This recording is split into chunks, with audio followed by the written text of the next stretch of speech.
Chapter 11, Part 2.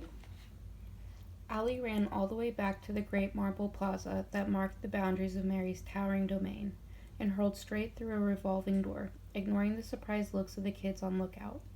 She raced into the elevator with such speed that she hit the back wall. The entire elevator shook, the doors closed, and in an instant she was surging upward. She and Mary might have had their little differences, but Allie had enough faith in Mary to know she would sacrifice herself for the safety of the kids in her care. Together they would take on the Haunter, and who knows, perhaps it would forge some sort of bond between Allie and Mary. She began at the top floor, but Mary wasn't there. There were kids in the foodless food court playing their morning games. "Mary, where's Mary? I have to find her." Allie went to the arcade floor, the publishing room, the TV room, and everywhere she went, kids followed. Her commotion actually drawing kids right out of their routines, like a speeding train pulling a swarm of leaves behind it, caught in its draft. Mary was nowhere. Very, however, seemed to be everywhere. Everywhere she went, Very seemed to find a way to get there first. "Mary knows where you went last night," Very announced. "Everyone knows." Allie looked around at the other kids, and Allie knew from the way they looked at her, and from the distance they kept, that she had suddenly become an outsider. Someone to be feared. Someone who could not be trusted. "Mary doesn't want to talk to you," Very said. "Ever. Listen, you little weasel. You tell me where Mary is, or I swear I'll take you straight out into the living world and stomp you down so hard you'll sink clear to China." When Very didn't talk, Allie took things into her own hands. Allie had heard that Mary liked to wander the unused floors when something was troubling her. A quick trip to the elevator control room found all the elevators on the usual floors, except for one. There was a single elevator waiting on the 58th floor. It was the emptiness that hit Allie first. She knew the unused floors of the great towers were empty, but some were more empty than others. When you stood in the concrete expanse of floor 58, you felt like the only person in the universe. Mary was there all right, in a far corner looking out of the windows at the world below. When she turned to see Allie, her expression hardened. Other elevators began to arrive, and kids piled out of stairwells to watch the situation unfold. Mary strode towards her with such sternness about her, Allie felt sure Mary would slap her. But she didn't. Instead, Mary stopped a distance away. Dueling distance, Allie thought. The distance from which Aaron Burr must have shot Alexander Hamilton. "I want to know where Nick is," Mary asked. Allie could see she had been crying, although Mary tried not to show it. "I need your help," Allie said. "First, tell me where Nick is." Allie hesitated. This wasn't going to be easy.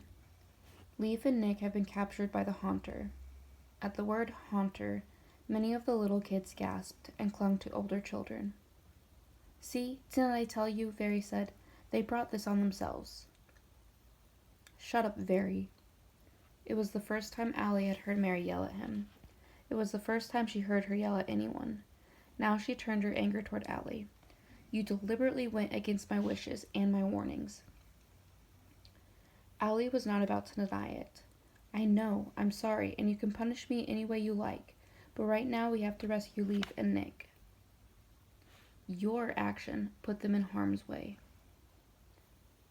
"Yes," admitted Allie. "Yes, they did. I was wrong, but right now—" Then Mary turned to all those gathered. "Let this be a lesson to everyone that nothing good can ever come from leaving this place." Now Allie was getting frustrated. "Yes, fine. I am the poster child for bad choices. Now, can we just get on with what has to be done?" Mary looked at her with the same sadness her eyes held when she looked out from her high window. A single tear came, and she wiped it away. "There is nothing to be done." Allie heard what Mary said, but was convinced she hadn't heard her right. "What?" "Nick and Leaf are lost," Mary said. "You've lost them." And Mary turned to walk away. Allie shook her head and felt like lunging at Mary, just as she had lunged at the Haunter, but she held herself back.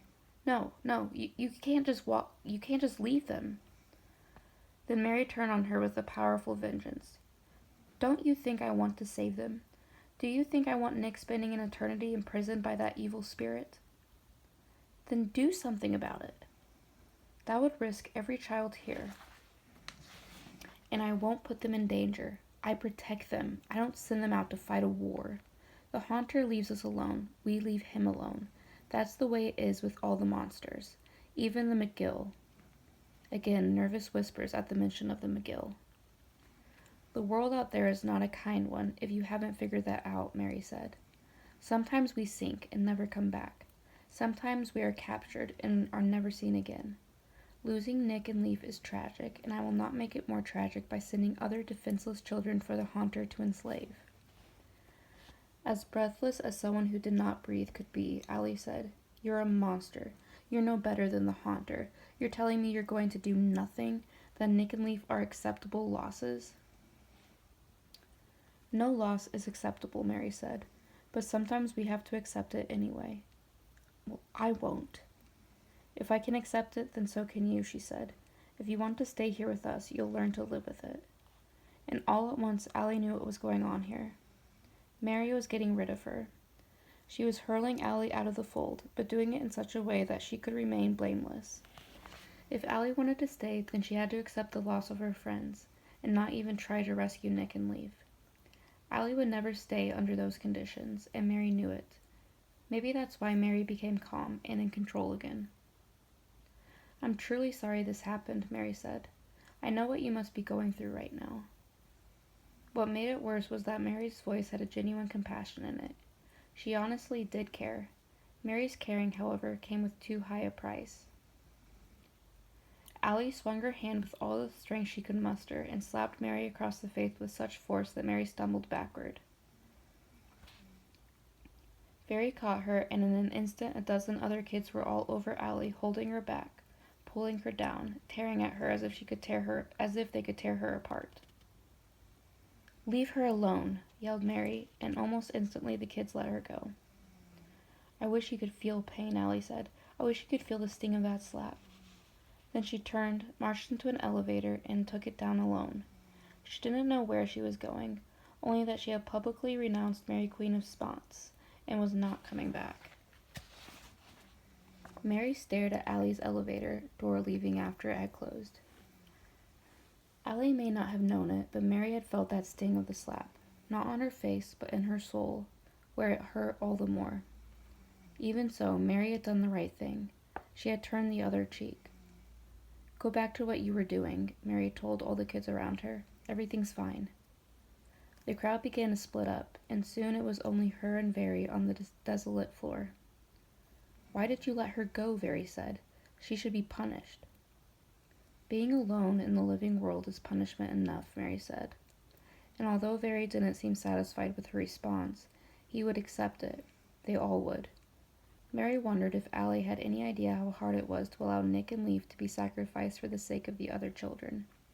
But the Haunter had powers that Mary did not. Just as it was foolish for them to go there in the first place, it would be doubly foolish to attempt a rescue. Foolish and pointless. And now Nick was gone. Before she could really get to know him, he was gone, and there was nothing she could do about it. For a moment, grief threatened to overwhelm her. A gasp of remorse escaped her throat, but she fought it down, just as she fought down her tears, for the sake of all her children. You did the right thing, Very told her.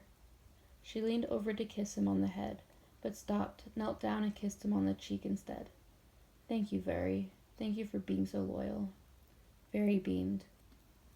As Allie's elevator went down, theirs went up. Mary's grief was heavy, but she would find a way to get past it.